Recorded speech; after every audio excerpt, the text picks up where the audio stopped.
Hey everyone, I'm Becky with Splash Out Media.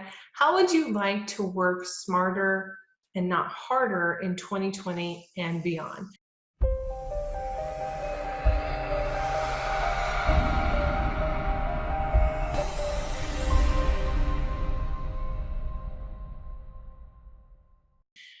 Today I have my top 10 favorite systems and strategies and tips for working smarter and not harder. And it's like a phrase that I live by, so that's kind of why I'm quoting it in this video.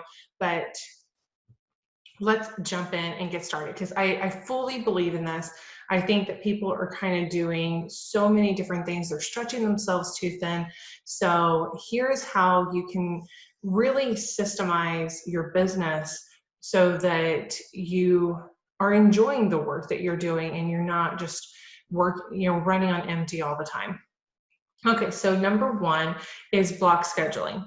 You may have heard this before, or maybe you're new to it, but it's where you set aside specific time on your calendar on specific days and you achieve a certain task. And you don't deviate from that task until the time is up. So every morning I have my morning meditation and I have answering emails. So I have a block in my schedule where I have these same to-dos every single morning, Monday through Friday, that I get done in a 2-hour window. And then block scheduling for me also helps me stay focused, stay organized, and I'm super productive. So I even schedule all my social media is on Sunday nights. I have a block for that. And that's where I schedule it for the upcoming week or even 2 weeks out. And then I have a block schedule for when I write blog posts, when I write scripts for video trainings, when I do reporting to my clients. So I have everything blocked off in my calendar so I know that I need to get those things done, and it's there. And I don't deviate. I just don't allow myself to open up a million tabs during that time. Sometimes, depending on what it is, like if I'm doing a really high intense reporting, I like to put my headphones on and do some deep concentration music from Spotify. And I like to kind of do everything all in that block of time and not be interrupted. So sometimes I set a timer and I say, okay, I'm gonna give myself an hour to get this stuff done. And I typically get it done within that time frame, if not less. So look at block scheduling, see how you can kind of tweak it and really give it, if you have tried it and you're just like, not for me, it may not be. It's not for everyone. And I don't do it as intense as some entrepreneurs, but I kind of over the years have honed in what works for me and what works for my calendar and kind of how I process and think about things. Plus, I have 3 kids that are homeschooled, so it's very chaotic in the house. So I have to have a schedule and a routine to stick by.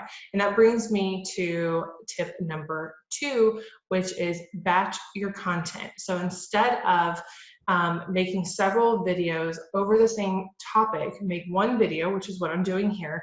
And you're either watching this on Facebook, on YouTube, on my blog. So I have it one video posting to all these different channels. So that's another really great strategy for working smarter and not harder, is if you're already doing the video training, then just do it once and push it out to different channels. If you are writing those guest posts, have a generic guest post that you write up and then just tweak it to match that person's blog or something. So having everything kind of batched together really helps. I also with batching the content, so the script that I write for these video trainings, and I do a month, if not longer at a time. So each week it's already scheduled out. I have my, and we'll get to that in the next tip, but I have my entire year mapped out and I know exactly what month, what topic I'm focusing on that month.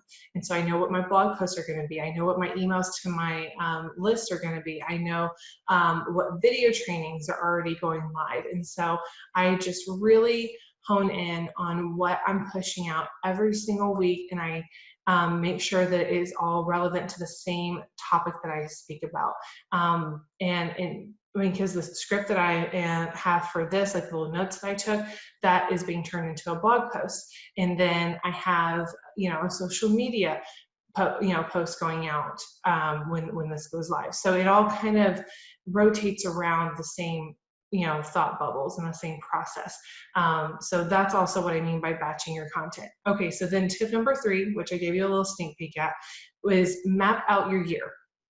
This may sound super overwhelming for some people, and trust me, I've never been a fan of this in the past, but it was absolutely necessary.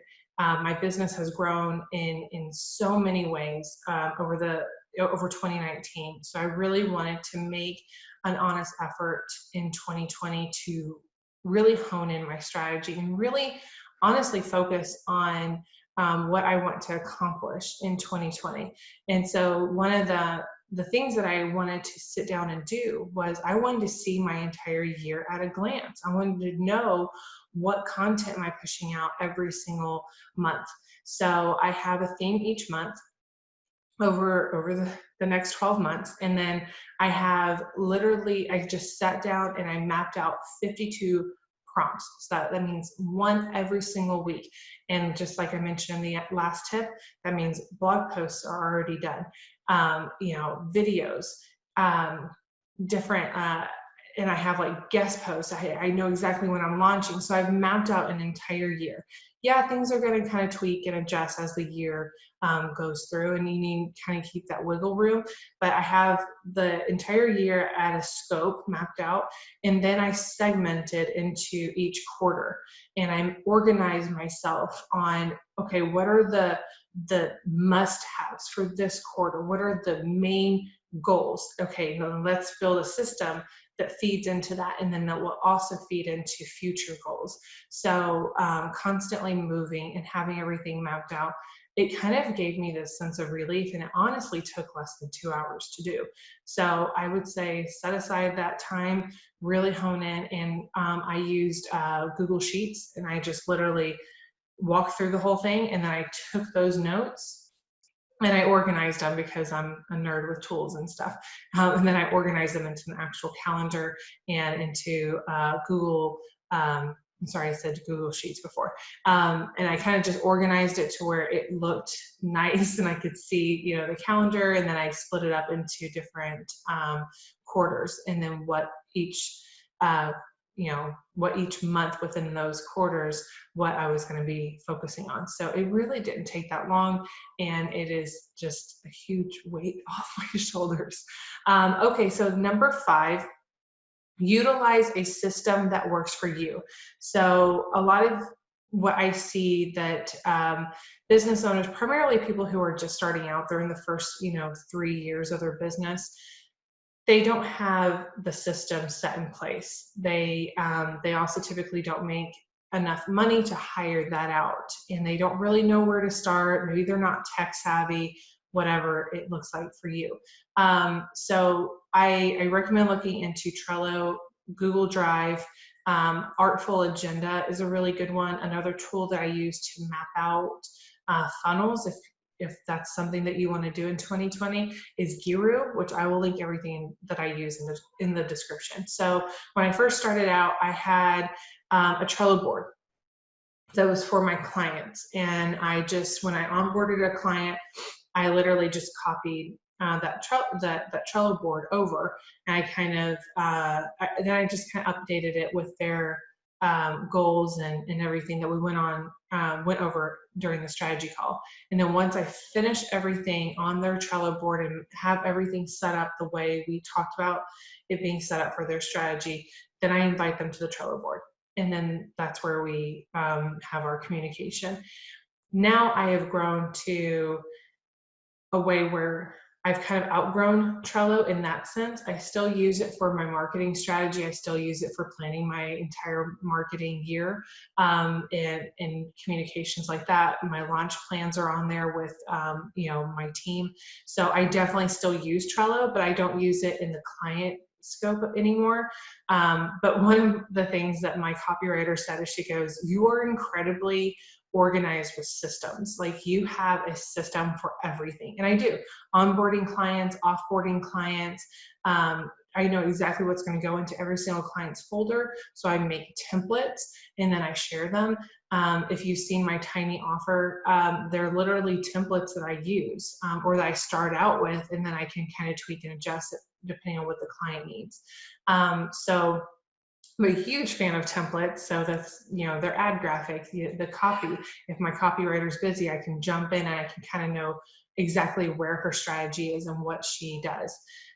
So utilizing a system that works for you and your business in 2020 is really going to help you work smarter and not harder. And instead of like making new templates and making new things every single time you onboard a client or offboard them, have one set thing and then just duplicate it as you onboard and offboard clients. I highly recommend doing that. That's the biggest thing, is finding a system that works for you. Number 6 is the CEO routine. I did a big blog post and video training on this a while back, probably in the beginning of 2019, and I love this system. So it is, I don't know where I heard it from. I think it was like BuzzFeed or something. And it was talking about how they interviewed all these top Fortune 500 CEOs and learned their routine. And they have almost the exact same routine. It's waking up early, being super productive before 9 a.m. And I know some of you are like, yeah, I'm not a morning person. Neither am I. I mean, it's after 10 o'clock, I'm still sipping my coffee, my second coffee of the day. So I totally hear you on not being a morning person. I wasn't either. It took us, a good solid month to really enjoy the process, but we are more productive in the first half of our day than we are in the second half. And what I didn't want to struggle with was, okay, I was waking up and then immediately jumping into homeschooling and then trying to respond to my clients while I was doing that. And then during that time, I was, struggling to get so much done within, the girls' nap. And then it was family time and dinner time.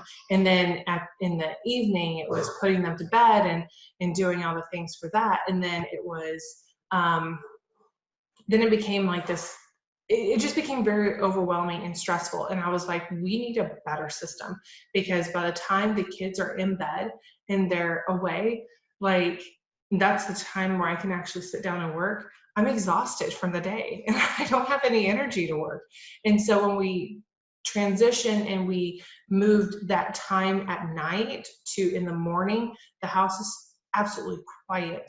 The kids are still asleep and we get that buffer where we get to wake up. We get to focus on what we have to do that day. I have my same routine, my block schedule, and then I just go down the line. And I get so much done before the kids even wake up. Number 7 is remove apps that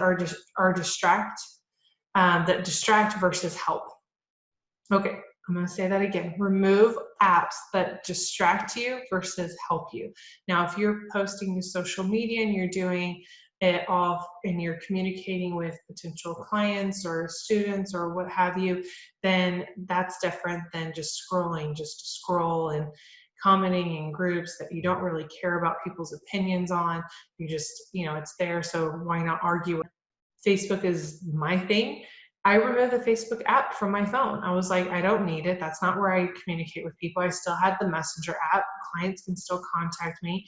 But I said, if it's really that important, it's included in my block scheduled time to spend, 15 to 30 minutes a day on Facebook. On the desktop. I go into the different communities that I'm part of.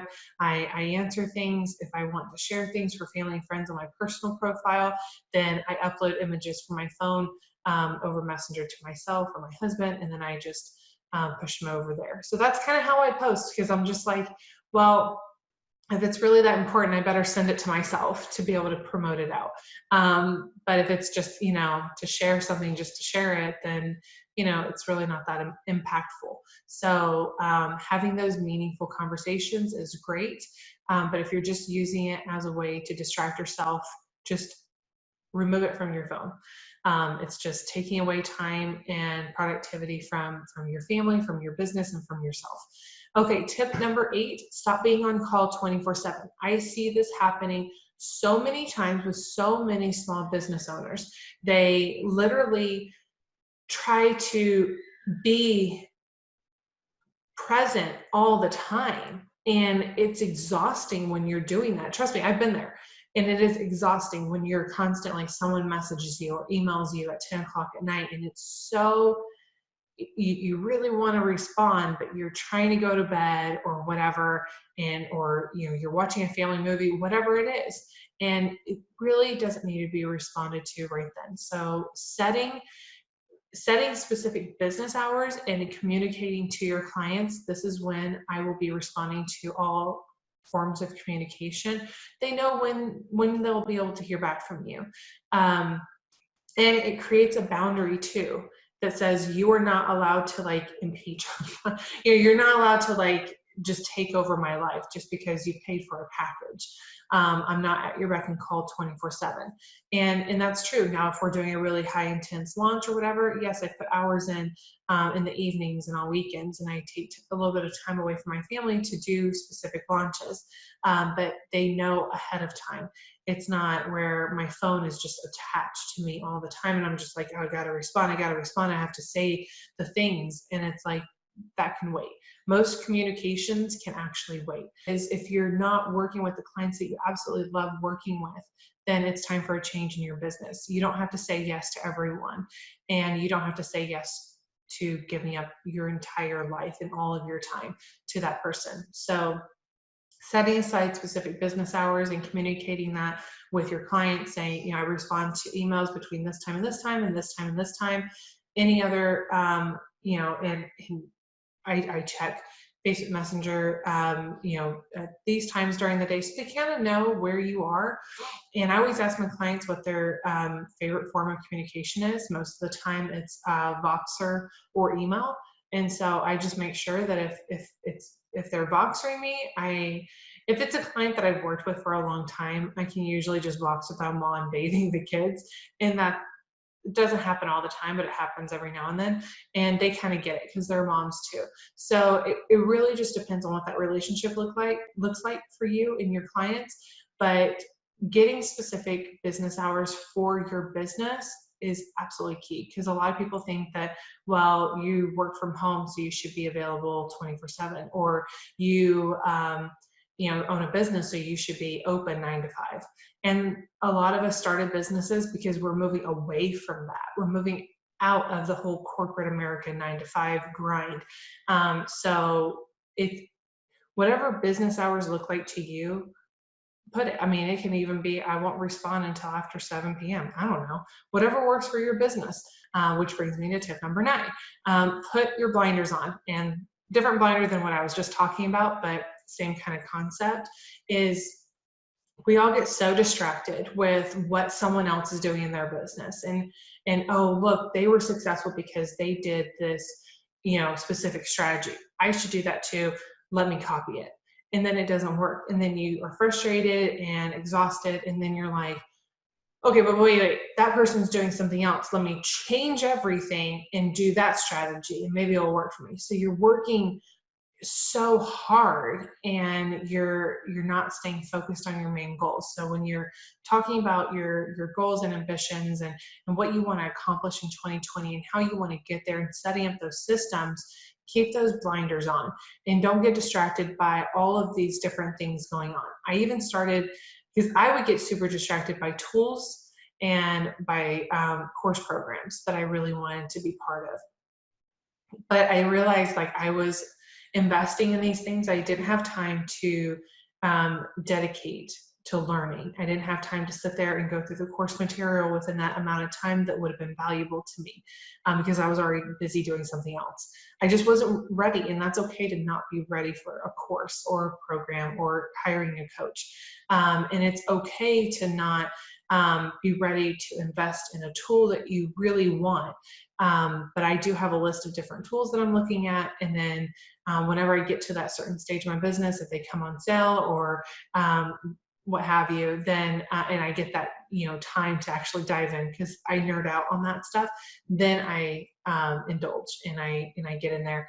I do like mapping out different funnels. So if I see someone has a really awesome funnel that's working, instead of going through and spending the time creating the whole thing just to push it out and hear crickets, then I now use the tool Giru, which I mentioned earlier, and it's in the description too. It's awesome. I literally map out the entire funnel, all the pages, the whole process and journey that I'm taking a potential customer or client on.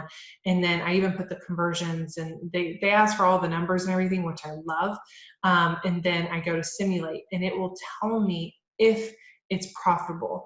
So instead of creating everything and then pushing it out and being devastated when you've put so many hours into something to not get anything on your return, I can simulate it and go, yes, this is a huge profit margin. It could be worth looking into.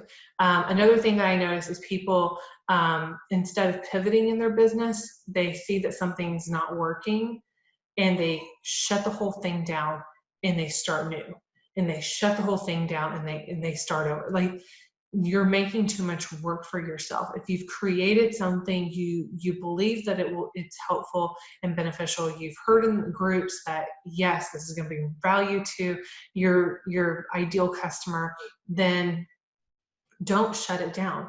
It could be one missing piece in the whole funnel that you created. Maybe it's something weird on the landing page. If you're getting really good results on the Facebook ad side, there are a lot of people clicking through, but people aren't actually opting in, or they're not taking advantage of it. So there could be missing pieces elsewhere. It's easier to tweak and pivot and test than it is to shut down and start over and start over and start over. So I highly recommend you do that first. Okay, so tip number 10 is self-care. And I'm going to leave you with that. It's so hard to run a successful business when you yourself are running on empty all the time. So really taking time for yourself and is really taking time for the care and nurture of your business. Because if you're not taking care of yourself, your business is going to falter, your family, whatever it is. Something's got to give. So instead of taking that time away from all these different pieces, instead of constantly running on empty, take a step back, take a breather, put it on your calendar if you're really bad at remembering to do things for yourself, and make sure that self-care, whatever that looks like to you, is on there. Because I highly recommend it. It's changed my business so much when I started just not being in front of my computer all the time, and I started really focusing on myself, and I really started focusing on just kind of getting out of the whole business space, even for 30 minutes a day.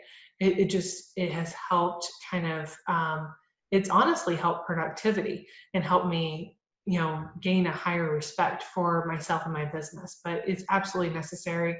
All of these major CEOs, all of these successful business owners will tell you, take time for yourself. So anyways, if you have any additional tips or comments or even questions on what I've gone over, please share them below. I love hearing what other people are doing in 2020. So if you have like a phrase or a word of the year or whatever it is, or you think that I missed any kind of tips that you would like to share with the group, go ahead and comment below and let us know.